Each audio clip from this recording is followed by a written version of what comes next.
নমস্কার, আমি সুচন্দ্রা। পজিটিভ বার্তার বিকাশ টক শো এর অনুষ্ঠানে আপনাদের সকলকে সাদর আমন্ত্রণ জানাই। পজিটিভ বার্তার বিকাশ টক শো এর অনুষ্ঠান আপনাদের হাত ধরে আজকে সিটি কেবলের ৩৫২ নম্বর যে চ্যানেল রয়েছে সেখানে পা রেখেছি। আপনারা তাই শুধুমাত্র আর মোবাইল ফোনের মধ্য দিয়ে বিকাশ টক শো দেখতে পাবেন তাই কিন্তু নয়। এই অনুষ্ঠানগুলির প্রত্যেকটি আপনারা সিটি কেবলের ৩৫২ নম্বর যে চ্যানেল আছে সেখানে আপনারা দেখতে পাবেন। প্রত্যেক দিন আমরা আলাদা আলাদা মানুষের সঙ্গে আপনাদের পরিচয় ঘটাচ্ছি এবং পজিটিভ ভাইবস আপনাদের মধ্যে ছড়িয়ে দিচ্ছি। আজ স্টুডিওয় আমার সাথে রয়েছেন অখণ্ডানন্দ বালিকা বিদ্যা মন্দিরের প্রধান শিক্ষিকা মহাশয়া সুদেশনা সিনহা ম্যাডামের সাথে আজ আমরা কথাবার্তায় এগিয়ে নিয়ে যাব নারী শিক্ষা এই বিষয় নিয়ে আমরা আলোচনা করব। বহু কষ্টের ফলে আজকে মহিলারা এগিয়ে এসেছেন এবং স্ব স্ব ক্ষেত্রে তারা নিজেদের নাম উজ্জ্বল করেছে। মহিলাদের আজকের এই অবস্থান এর জন্য আমরা বহু মনীষীদের পেয়েছি, যাদের অবদান না থাকলে আজকে মহিলারা হয়তো সেই অন্ধকার কুঠুরিতেই জীবন কাটিয়ে দিতে হতো। তাদের অবদানকে পুরো পজিটিভ বার্তার টিম মাথা নতভাবে কুর্নিশ জানায় এবং প্রত্যেকটি মানুষকে, প্রত্যেকটি অভিভাবককে, যারা কন্যা সন্তানের পিতামাতা, তাদের কাছে আমাদের একান্ত অনুরোধ, সন্তানকে পড়ান, কন্যা সন্তানকে বড় করুন, তাকে তার জীবন দিন, তাকে তার মতো করে বড় হতে দিন। দেখুন না মহিলারা কি না পারে। যেমন ভাবে দেবী দুর্গা, মা কালীর পুজো করেন, তখন তো তাকে দেবীর আসনে বসান। মহিলাদের সম্মান করতে সাহায্য করুন, অন্যকে বোঝান, নিজে সম্মান করুন। আমাদের যে আজকের আলোচনা নারী শিক্ষা, সেই বিষয় নিয়ে আমরা কথা বলবো ম্যাডামের সাথে। পজিটিভ বার্তা স্টুডিও ম্যাডাম, আপনাকে স্বাগত জানাই। নমস্কার, আমি সুদেশনা সিনহা। আমার বিদ্যালয় স্বামী অখণ্ডানন্দ বালিকা বিদ্যা মন্দির হাই স্কুল, মুর্শিদাবাদে অবস্থিত। পুরোপুরি বালিকা বিদ্যালয় এটা, এবং আমার সমস্ত স্টাফ 16 জন স্টাফ, প্লাস তার সঙ্গে আরও যারা গ্রুপ ডি বা নন টিচিং স্টাফ আছে, সবাই আমরা মহিলা, এবং আমার স্কুলে যারা পড়ে পড়ুয়া সবাই মহিলা। এতজন মহিলাদের সাথে আপনি কাজ করছেন, প্রথম যখন আপনি শিক্ষিকা হিসাবে এই শিক্ষা জগতে প্রবেশ করলেন, সেই জার্নিটা কেমন ছিল, কিভাবে শুরু হলো? সব থেকে বড় কথা, আমি বাড়িতে আমার মাই শিক্ষিকা। এবার শুরুটা হয়েছে, আমার ছোটবেলার খেলাটাই ছিল আমি শিক্ষিকা সেজে সেজে খেলতাম, এবং পরবর্তীতে যখন আমি এই শিক্ষকতার চাকরিটা পেয়েছি তখন আমার ভীষণ ভালো লেগেছে। এবং সব থেকে বড় কথা, আমি একটু লেখালেখিও করি। নারীরা যে সমাজে যতই এগিয়ে এসেছি আমরা 21 শতাব্দীতে, তবুও নারীরা অবহেলিত, এই ব্যাপারটা আমার খুব মাথায় আসে সব সময়। এবং আমার লেখালেখিগুলোতেও নারীসুলভ যে বার্তা সেগুলো দেওয়া থাকে, পজিটিভ বার্তা দেওয়া থাকে। তা আমার মেয়েদের যারা আমরা পাই, স্কুলের মেয়েদেরকে, তারা বেশিরভাগই হচ্ছে প্রথম প্রজন্ম পড়ুয়া। তাদের বাবা মা হয়তো কোনো জায়গায় এমনি কাজ করে, পরিচারিকার কাজ করে, এরকম ধরনের মেয়েরা। কিন্তু অবাক হয়ে যায় আমরা, তাদের মধ্যে এতটাই সম্ভাবনার বীজ লুকিয়ে থাকে, আমরা কখনো তাদেরকে আদর দিয়ে, কখনো তাদেরকে ভালোবাসা দিই, কখনো তাদেরকে ভুল করলে শাস্তিও দিই। এইভাবে এগিয়ে নিয়ে যেতে যেতে মানে আমরা দেখি যে একটা জায়গায় আমরা পৌঁছাচ্ছি, মানে সেই জায়গাটা একটা বিশাল জায়গা। তখন আমার নিজের মনের মধ্যে ভীষণ আনন্দ হয়। আমি একটা আমার স্টুডেন্টের কথা বলতে পারি, যে স্টুডেন্টের বাড়িতে ইলেকট্রিক পর্যন্ত নেই, তার বাড়িতে কোনো শিক্ষিকা নেই, আমরাই উচ্চ মাধ্যমিক পরীক্ষায় 88% মার্কস পেয়ে সে উচ্চ মাধ্যমিক পরীক্ষায় পাশ করেছে। এবং সে এখন একটা মানে নিউ টাউনে একটা আইটি সেক্টরে সে কাজ করছে। এটাই আমার মনে হয় যে আমার অনেক কিছু পাওয়া। এবং এটা মনে হয় যে আমরা নারীরা যারা শিক্ষা লাভ করেছি, যারা সমাজে একটা জায়গায় রয়েছি, তাদের উচিত আরও 5টা মহিলাকে এইভাবে এগিয়ে নিয়ে যাওয়া। তাহলে এইভাবে একটা রিলে রেসের মতো এগিয়ে যেতে যেতে আমরা একটা ভালো জায়গায় পৌঁছাতে পারবো। এটা আমার মনে হয়েছে স্কুলে কাজ করতে করতে, এটা আমার বিশেষভাবে মনে হয়। প্রথম স্কুল জীবন কোথায় ছিল? আমি প্রথমে ফারাক্কার কাছে একটা স্কুলে চাকরি করতাম। আচ্ছা। তারপর এখানে হেডমিস্ট্রেসের পরীক্ষা দিয়ে এই স্কুলে জয়েন করেছি। সেটা হচ্ছে সারগাছি রামকৃষ্ণ মিশনের পাশেই স্কুল, এবং আমার একটা স্কুলের ঐতিহাসিক গুরুত্বও রয়েছে। যখন স্বামী অখণ্ডানন্দজি হচ্ছেন মানে রামকৃষ্ণ মিশনের প্রতিষ্ঠাতা, এবং রামকৃষ্ণ মিশন মঠ বা আশ্রম যে প্রথম প্রতিষ্ঠাতা তিনি ওইটাই সারগাছি রামকৃষ্ণ মিশন। এবার অনাথা মেয়েদের বা অনাথ ছেলেদের নিয়ে উনি কাজ করছিলেন, তখন মন্বন্তর চলছে। সেই সময় ওই মহুলা অঞ্চল, যে অঞ্চলে আমার স্কুল, সেই স্কুলের ওই অঞ্চলে একেবারে আমার স্কুলের গা লাগা জমিতে ওনার আশ্রম ছিল। ওখানে এক অনাথা মহিলা, মানে বাচ্চা মেয়ে অনাথা, তাকে ডিস্ট্রিক্ট ম্যাজিস্ট্রেট ওনার যেহেতু আশ্রম আছে ওখানে দিয়েছেন। এবার উনি বিবেকানন্দকে চিঠি লিখলেন, তখন বিবেকানন্দ আছেন আলামোড়াতে। চিঠি লিখে জানালেন যে আমার তো সব অনাথ বালক, তার মধ্যে একজন বালিকাকে আমি কিভাবে রাখতে পারি। তো বিবেকানন্দ বললেন সেই সমাজের পরিপ্রেক্ষিতে তখন কখনোই সম্ভব নয়, আলাদাভাবে রাখতেই হবে। উনি বললেন যে একে অন্য জায়গায় ব্যবস্থা করতে হবে, এবং ওদের যে সুপারিনটেন্ডেন্ট নিশ্চয়ই ঈশ্বরের আশীর্বাদে সেই রকম একটা ব্যবস্থা হয়ে যাবে। আমি খুব অবাক হয়ে যাই। ওইখানেই ওই জমি লাগিয়ে আমার স্কুল তৈরি হলো, এবং সেই স্কুলের নাম হলো স্বামী অখণ্ডানন্দ বালিকা বিদ্যা মন্দির, এবং সেই স্কুলে মেয়েরাই সব স্টাফই মেয়ে, এবং মানে প্রভূত উন্নতি হচ্ছে স্কুলটার। মহিলাদেরকে নিয়ে আমরা কাজ করি। এমনি যখন যারা পড়াশুনো 12 অবধি পড়াশুনো করার পরও যখন তারা বেরিয়ে যায়, পেশাগত দিক দিয়ে যেটুকু সাহায্য করার সেটুকু আমরা করি। এবং আমি বিশেষত ছোট গল্প লিখি, উপন্যাসও লিখেছি। ছোট গল্পে আমার মহিলা একটা চরিত্র থাকবেই, কারণ সমাজে এত দেখি, আমরা মনে করি একবিংশ শতাব্দীতে আমরা বোধহয় অনেকটা এগিয়ে গেছি, কিন্তু যখন আমরা একটু পেছনের দিকে যাই, আমি কলকাতা থেকে বিচার করলে হবে না, আমি যখন একটু গ্রামগঞ্জে যাই তখন দেখি যে অনেক অসহায় তাদের এখনো, মানে আমি খুব দুঃখিত যে এখনো আমাকে বিয়ে বন্ধ করতে হয়। কন্যাশ্রী পাওয়ার হচ্ছে, তবুও প্রচুর মেয়ের বিয়ে হয়ে যাচ্ছে, এবং তারা মানে আরো কষ্ট লাগে যখন আমরা জানতে পারি, তখন মিডিয়া ডেকে বিয়েটা বন্ধ করে দিই, কিন্তু বা প্রশাসনের সাহায্য নিই। কিন্তু যখন আমরা জানতে পারি না, তখন বিয়েটা হয়ে গেল, তারপরে সেই মেয়ে তাদের সমস্ত বৈবাহিক চিহ্ন লুকিয়ে যখন কন্যাশ্রী নিতে আসে, তখন আমার একদিকে কষ্ট হয়, আর একদিকে মানে রাগও হয় যে আমাদের সমাজ, তাদের মানে বাবা মাই যদি না বুঝতে পারে কন্যা সন্তান, এটাও দেখতে পাচ্ছি গ্রামের দিকে দুটো সন্তান যেখানে বৈধ, সেখানে কন্যা সন্তান হচ্ছে বলে 7-8টা বাচ্চা হয়ে যাচ্ছে, অথচ খুব দরিদ্র পরিবার। তাহলে এই কন্যা সন্তান এত অবহেলিত, এইটা আমার ভালো লাগে না, কষ্ট লাগে। এবং সেই জন্য চাই আমি আমার স্কুলে যতগুলো মেয়েকে আমি দায়িত্ব নিতে পারি, সব সমাজের পুরোটার তো আমি পারি না, যেটুকু পারি সেটুকুকে আমি যেন একটা চাকরির মধ্যে সে যেন এগিয়ে যায়, সে যেন আরও 5টা মেয়েকে এগিয়ে নিয়ে যেতে পারে। অন্তত কিছু কাজ না পেলে তার নিজের সন্তান, মাই হচ্ছে তার সন্তানের মানুষ করা, লালন পালনের প্রথম ক্ষেত্র, তাহলে সে যেন তার বাচ্চাটাকে অন্তত সঠিকভাবে শিক্ষা দিতে পারে, এইটুকু আমার মানে আমি চাই। এবং তাদেরকে আমি সেইভাবেই বিভিন্ন রকমের প্রজেক্ট ওয়ার্কও আমি করি এই নিয়ে। ওকে, হ্যাঁ একদমই, আমরাও আশা রাখি যে আপনি নিশ্চয়ই আরো এগিয়ে যাবেন, কারণ একদিন ঈশ্বরের আশীর্বাদ ছিল বললেই আপনি যে কথা শোনান যে স্বামী বিবেকানন্দ একটা জায়গার ব্যবস্থা করে দেয় যেখানে ওই মেয়েটির জন্য ব্যবস্থা হয়, এবং আপনি যে স্কুলে আছেন সম্পূর্ণ মহিলা দ্বারা পরিচালিত। এই যে টিচিং এ ঢুকলেন পড়াবেন বলে, তারপর একদিন ইচ্ছা হলো যে না অ্যাডমিনিস্ট্রেটিভ সার্ভিসটাও আমি এর সাথে ইনক্লুড করব, সেইটা কিভাবে হলো?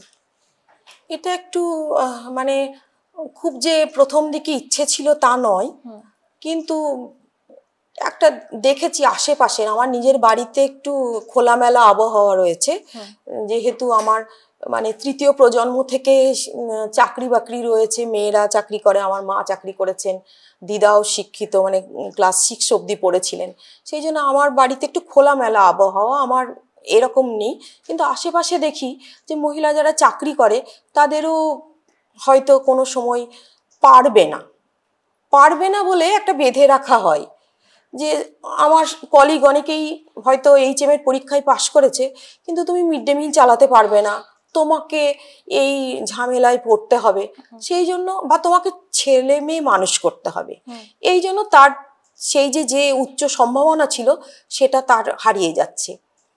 কিন্তু আমি লাকি যে আমার হাজব্যান্ড এইরকম কোনো বাধা দেননি, বা আমার বাড়িতে বাবা মায়ের কাছ থেকে আমি কোনোদিন বাধা পাইনি। তো আমি দেখেছি যে একটা মেয়ে, মানে আমরা নারী, আমরা পারি। আমি দেখেছি যে একটা নারী একটা পুরুষের তুলনায় কিন্তু অনেক সুষ্ঠুভাবে একটা কাজ করতে পারে। একটা পুরুষ আমার মতোই যারা হেডমাস্টার আছেন তারা বাড়িতে গিয়ে বসে থাকেন, কোনো কাজ আর হয়তো করেন না, তাদের বাড়িতে সমস্ত মানে ওয়াইপি সব কিছু করে দেন, তারা শুধু স্কুলের অফিসিয়াল কাজটা করেন। কিন্তু আমার হচ্ছে মানে আমার বাড়িতে বলে আমার স্কেটিং লাগানো আছে পায়ে, কারণ আমি থাকি বহরমপুরে, আমার বড় মেয়ে থাকে কলকাতায়, আমার হাজব্যান্ড থাকে বাঁকুড়াতে, আর আমার ছোট মেয়ে এখানে পড়ছে, ফার্স্ট ইয়ার MBBS পড়ছে এখানে। এবার যখন যেখানে প্রয়োজন সেখানে আমি থাকি, এবং এমনও আমি করি যে তাদেরকে ডেকে দিতে হবে, কোন সময় ডেকে দিতে হবে অ্যালার্ম দিয়ে আমি সেটাকে ঠিক করে রাখি যে কোন সময় আমি ডাকবো তাকে। সে হয়তো রাত্রে জেগে পড়াশুনো করেছে, আমাকে মা ডেকে দিও, আমি ওই দায়িত্বটুকু মায়ের পালন করি যে আমাকে করতে হবে। যেখানে আমার মা হয়তো অসুস্থ, তাকে ডাক্তার দেখাতে হবে, সেটাও আমি পালন করি। এখন আমি আজকে মানে কলকাতায় গেছিলাম, অডিটের একটু কাজ ছিল, স্কুলের কাজ তো করতেই হয়। তো এটাই ভাবি যে হয়তো কোনো একটা সময় মনে হয় যে উফ আর পারছি না, কিন্তু আমরা তো পারছি, আমরা পারি। আমার মনে হয় যে একটা ছেলের থেকে বোধহয় আমরা আরো বেশি করে ভালো পারি, কারণ আমরা জানি যে আমার সন্তান, তাদের বাচ্চা কাচ্চাগুলোকে আমার দায়িত্বে রয়েছে, আমাকে তাকে ঠিকঠাক জায়গায় পৌঁছাতে হবে।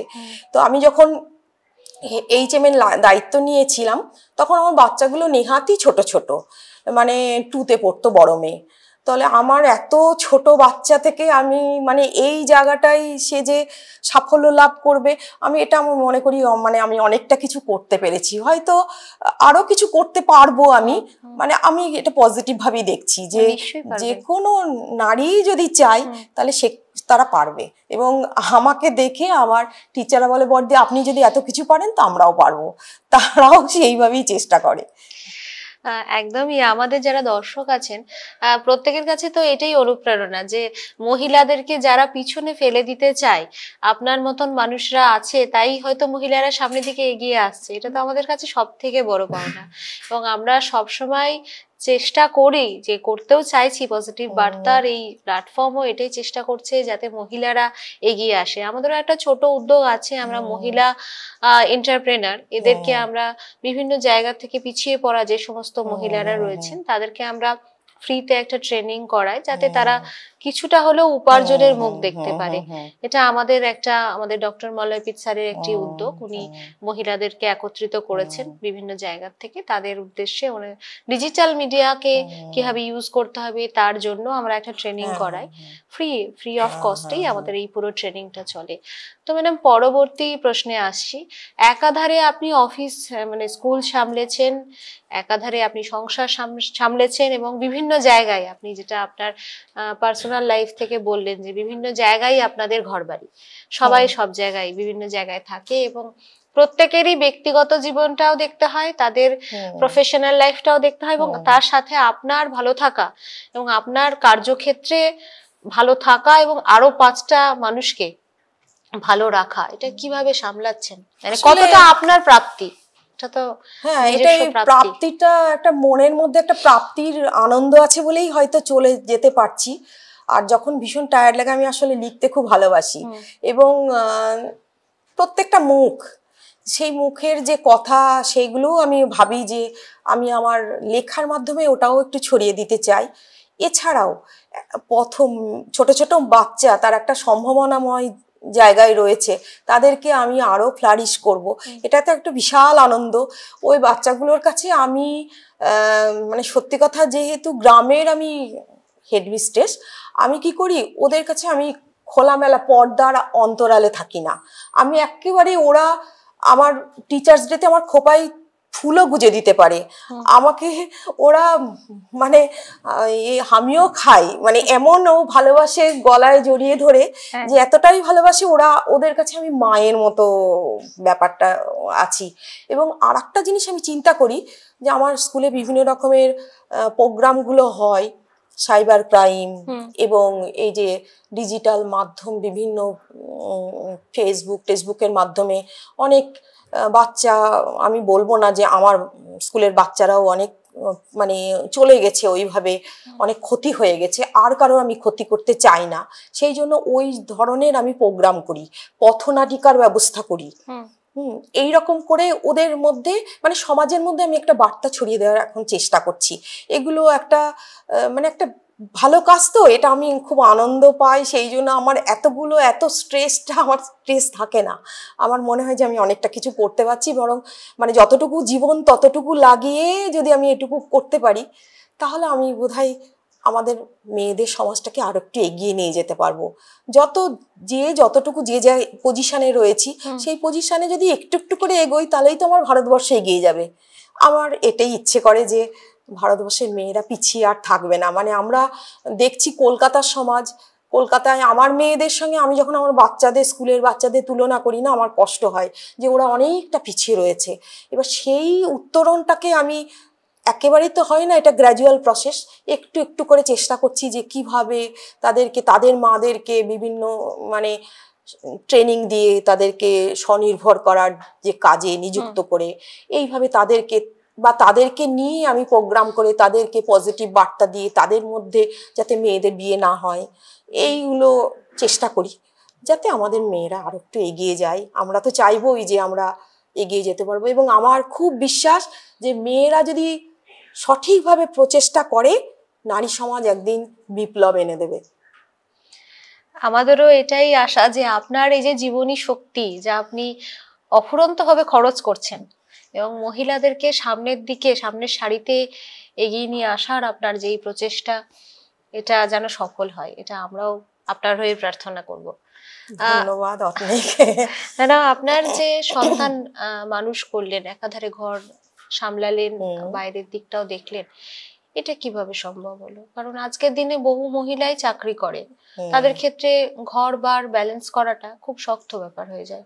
আমি প্রথম থেকে, আমার হাজব্যান্ড হয়তো দূরে চাকরি করেছে, আমি কোনো পরিচারিকা সবসময় থাকে এইরকম ধরনের, মানে একদম একাই দুটো বাচ্চাকে নিয়ে থেকেছি। তো ওদের মধ্যে মূল্যবোধ তৈরি করার চেষ্টাটা প্রথম থেকেই করেছি। এবং বিভিন্ন যে অনুষ্ঠানগুলো হয়, মানে বিভিন্ন স্বাধীনতা দিবসের তাৎপর্য, নেতাজি, এই যে মহাপুরুষদের যে জীবনী বা নীতিমূলক যে এগুলো, আমি ওদেরকে এরকম করতাম যে বিভিন্ন রকমের মানে ওরাই সাজগোজ করিয়ে দিতাম, দিয়ে ওরাই একটা নাটকের মতো, আমি আমার যে মেয়ে যে থাকতো সবসময়, আমরা দুজনে বসে বা আমার হাজব্যান্ড যখন থাকতো দেখতাম, এবং ওরা খুব এনকারেজ হতো এটাতে যে মা ভালো হয়েছে, এই ড্রেসটা এই পরেছি, ওই বা কোনো সময় কোনো ডিবেট বা কিছু এরকম মানে বাড়িতেই অ্যারেঞ্জ করতাম, ফাংশন খেলা, হ্যাঁ খেলা, এগুলো অ্যারেঞ্জ করতাম। এবং সব থেকে বড় কথা, মানে আমি খুব লাকি মনে করছি এটাকে, আমার যখন মানে ক্লাস 10 স্ট্যান্ডার্ড সিবিএসসি বোর্ডে ওরা পড়েছে, 10 স্ট্যান্ডার্ড পর্যন্ত ওরা বহরমপুরে থেকেছে, তারপরে 2 মেয়েই আমার কলকাতায়। এই ব্যাপারে আমার হেল্প করেছে আমার মা তখন অবসর নিয়েছেন, আমার মা থাকতেন। এবং এতই ভাগ্য খারাপ হয়ে গেল, আমার মায়ের ব্রেন স্ট্রোক হয়ে গেল, মাও আর পারলেন না।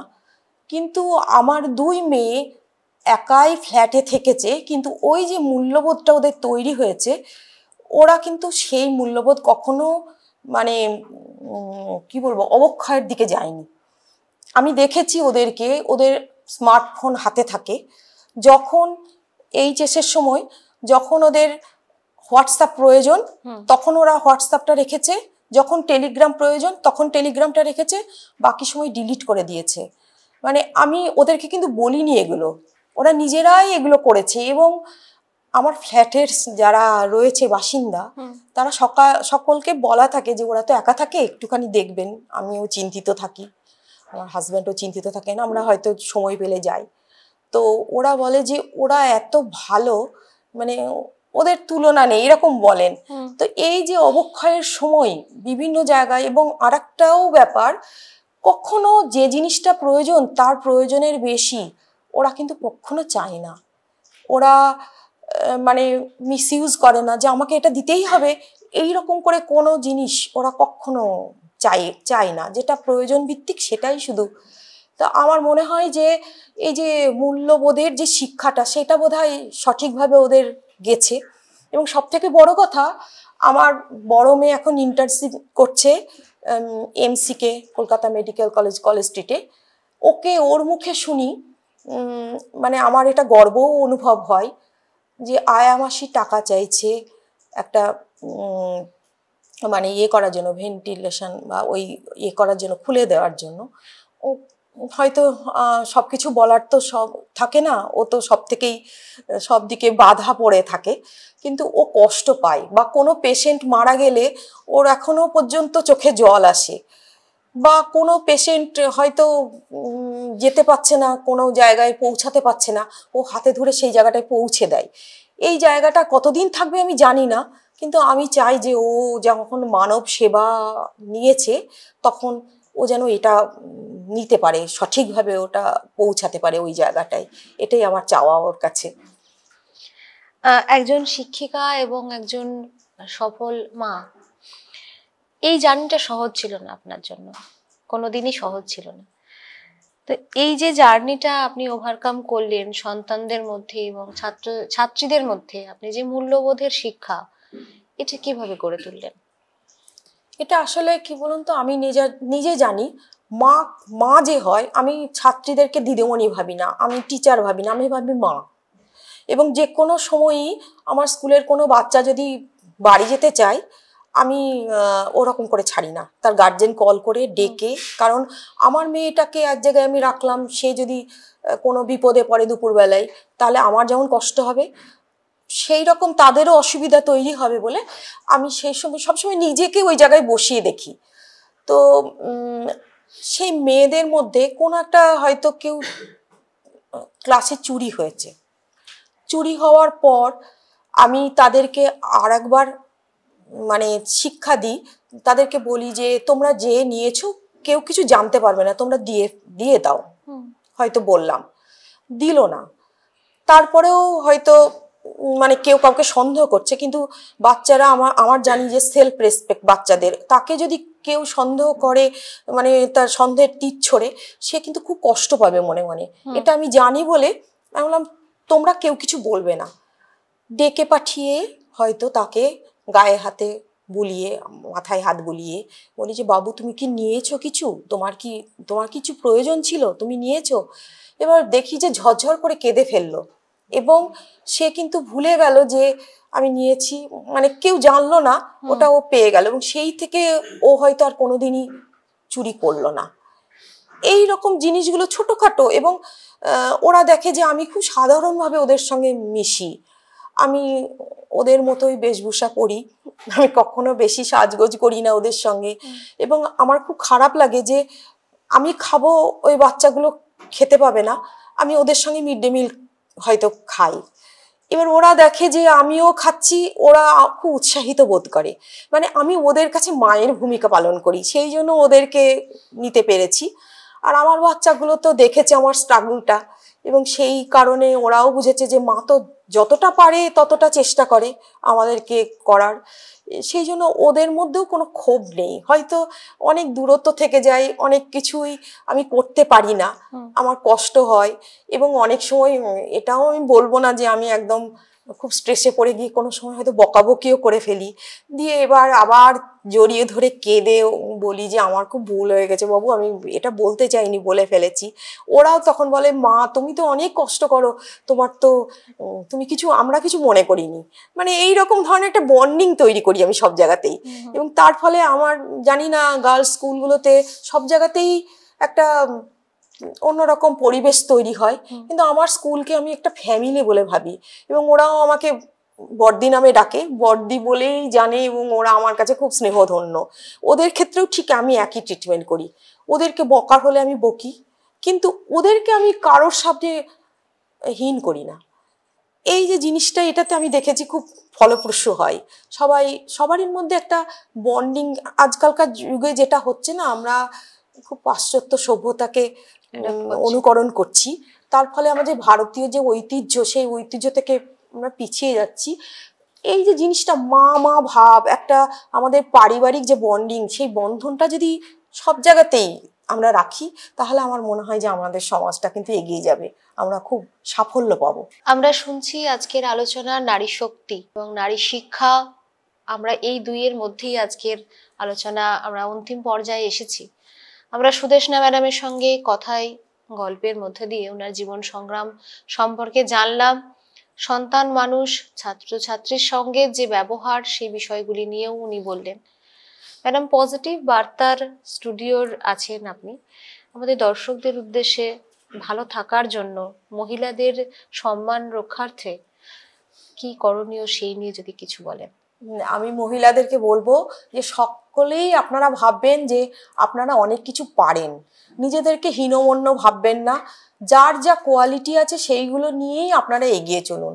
অনেকে তো এখনো রিলস করেও তো এগিয়ে যাচ্ছে।